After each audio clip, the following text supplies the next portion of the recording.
60 दिन का ईरानी trap, Trump का हॉर्मुज फॉर्मूला फेल। ईरान युद्ध और तनाव को 90 दिन से ज्यादा हो चुके हैं। अभी तक ना तो पूरी तरह से जंग रुकी है और ना ही कोई शांति समझौता हुआ है। अमेरिकी मीडिया के दावों के मुताबिक कुछ ऐसी खबरें तेजी से वायरल हो रही हैं जो वाकई हर किसी को चौंका रही है। अमेरिकी मीडिया एक्सियोस के मुताबिक ईरान और अमेरिका के बीच एक समझौते का प्रारूप तय हो चुका है, जिसमें अगले 60 दिन तक सीज फायर जारी रहेगा और इस दौरान ईरान हॉर्मुज स्ट्रेट को खोलेगा। लेकिन जैसे ही ये अमेरिकी दावा सामने आया, ईरान की तस्नीम न्यूज ने दावा कर दिया कि डील का लिखित प्रारूप फाइनल नहीं हुआ है। दावा किया गया कि अगर डील फाइनल होगी तो पाकिस्तान के जरिए इसकी सूचना अमेरिका को दे दी जाएगी। इधर ट्रंप ने एक और चौंकाने वाला बयान दे दिया, जिसने ईरान से लेकर पाकिस्तान तक कोहराम मचा दिया है। ट्रंप ने धमकी भरे अंदाज में दावा किया है कि ईरान और पाकिस्तान को इजराइल से हर हाल में दोस्ती करनी पड़ेगी और इजराइल के साथ पाकिस्तान और ईरान को अब्राहम अकॉर्ड के तहत समझौता करना पड़ेगा। ट्रंप की इस नई शर्त से जहां पाकिस्तान में कोहराम मचा हुआ है, वहीं ईरान ने ऐसे किसी भी समझौते और संभावना को पूरी तरह से खारिज कर दिया है। इधर खबर यह भी है कि रूस और चीन अब खुलकर ईरानी खेल में उतर चुके हैं। दावों के मुताबिक ईरान ने रूस और चीन के इशारे पर बहुत बड़ी संख्या में नई मिसाइलों के टेस्ट और लॉन्च का प्लान तैयार कर लिया है। दावा तो यहां तक किया गया है कि ईरान ने अपने मिसाइल और ड्रोन जखीरों को जबरदस्त हमले के लिए तैयार कर लिया है। 8 अप्रैल से अब तक ईरान ने सीज फायर के दौरान अपने मिसाइल अड्डों, परमाणु अड्डों को नए सिरे से हमले के लिए तैयार कर लिया है। अब सवाल ये उठता है कि अगर अमेरिकी दावों के मुताबिक अगले 60 दिन तक ईरान के साथ अमेरिका का सीज फायर चलता है, तो इसका फायदा कौन ज्यादा उठा सकता है? इसको लेकर दावे किए जा रहे हैं कि ईरान इन 60 दिनों में ऐसी भीषण तैयारी रूस और चीन के साथ मिलकर कर लेगा, जिसका अंदाजा अब ट्रंप प्रशासन को हो चुका है। इसीलिए अमेरिका के रक्षा मंत्री पीट हेग्सेथ ने ईरान को फिर एक बार धमकी दी कि अगर जल्द समझौता नहीं किया तो अमेरिका पूरी ताकत से ईरान पर हमला कर देगा। अमेरिका पर भारी 60 दिन, जाग्रोस पर्वत से आएगा ईरानी तूफान। अमेरिका अच्छी तरह से जान चुका है कि अगर ईरान से समझौता भी हो गया तो भी इजराइल पर मुस्लिम मुल्कों की तरफ से जबरदस्त खतरा बना रहेगा और यही वजह है कि 60 दिन के सीज फायर करने का एक बहुत बड़ा जोखिम राष्ट्रपति ट्रंप ने उठाया है। ट्रंप चाहते हैं कि ईरान के साथ ऐसी डील हो जिसमें इजराइल को बचाया जा सके। इसीलिए ट्रंप ने ईरान डील में अपने अब्राहम अकॉर्ड को इस तरह से पेश किया है कि ईरान और इजराइल में दोस्ती हो जाए। लेकिन वहीं दूसरी तरफ ट्रंप के इस हसीन सपने वाली संभावित डील को लेकर ईरान के दिमाग में कुछ और ही चल रहा है।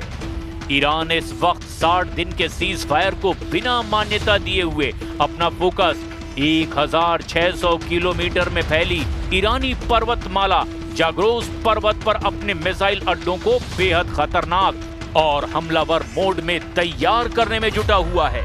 जो खुफिया इनपुट और खबरें और सैटेलाइट की तस्वीरें सामने आ रही है, वो तो बहुत ही हैरान करने वाली हैं।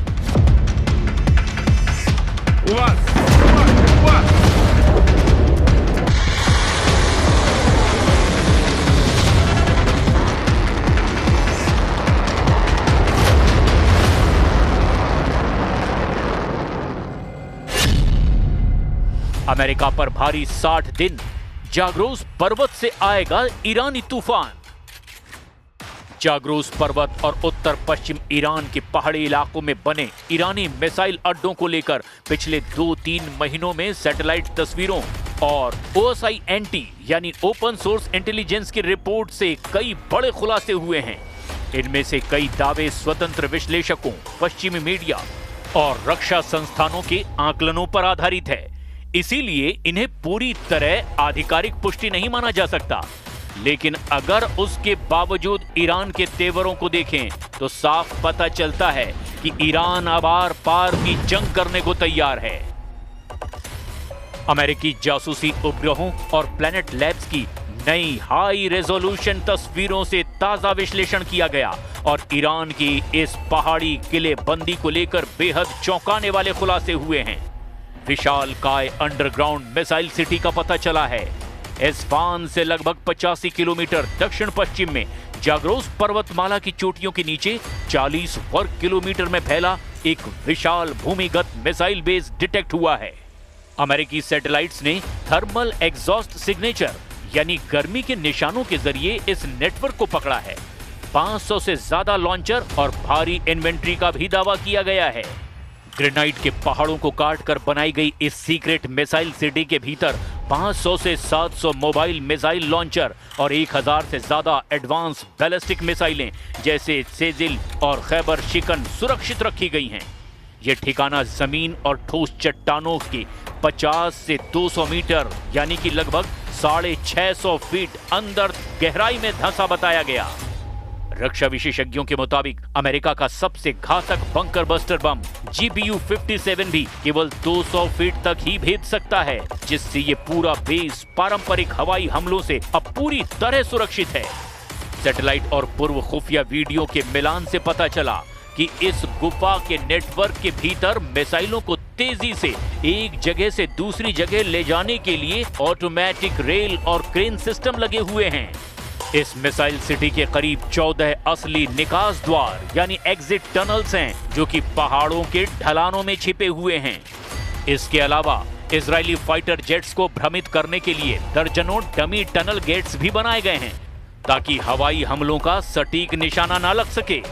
अमेरिका और ईरान के बीच मध्यस्थ पाकिस्तान के जरिए 60 दिनों में युद्ध विराम के मेमोरेंडम पर अमेरिकी मीडिया के दावों के मुताबिक सहमति बन रही है। उसका ईरान अपनी रणनीतिक स्थिति मजबूत करने के लिए कई तरह से फायदा उठाने की ताक में है। इसी खतरे को देखते हुए अमेरिका के रक्षा मंत्री पीट हेग्सेथ ने दो टूक कहा है कि अगर ईरान ने जल्द समझौता अमेरिकी शर्तों के मुताबिक नहीं किया तो अमेरिका बेहद घातक हमला कर सकता है। And as the president said, I lost on time 2 days ago now, in the cabinet meeting, sitting right next to him. He looks in the camera and says, well, Iran can either do it the right way, with a deal across the table, or they can deal with my guy on the left. That happened to be me. But it's not me, it's you guys. Uranium नहीं देंगे Khamenei, ईरानी media का बड़ा दावा। Iran की सरकारी media और विशेष रूप से IRGC के मीडिया एजेंसी तस्नीम और फार्स न्यूज ने परमाणु कार्यक्रम और यूरेनियम को लेकर के अपना रुख बेहद सख्त और स्पष्ट कर दिया है। ईरानी मीडिया ने दुनिया को यह साफ संदेश दे दिया है कि आर्थिक प्रतिबंध हटाने और हॉर्मुज को खोलने के बदले ईरान अपनी परमाणु शक्ति और संवर्धित यूरेनियम की कुर्बानी किसी भी कीमत पर नहीं देने वाला है। देखिए कैसे अमेरिकी दावों के ठीक उलट ईरान ने यूरेनियम सरेंडर के दावों को धुआं-धुआं कर दिया है।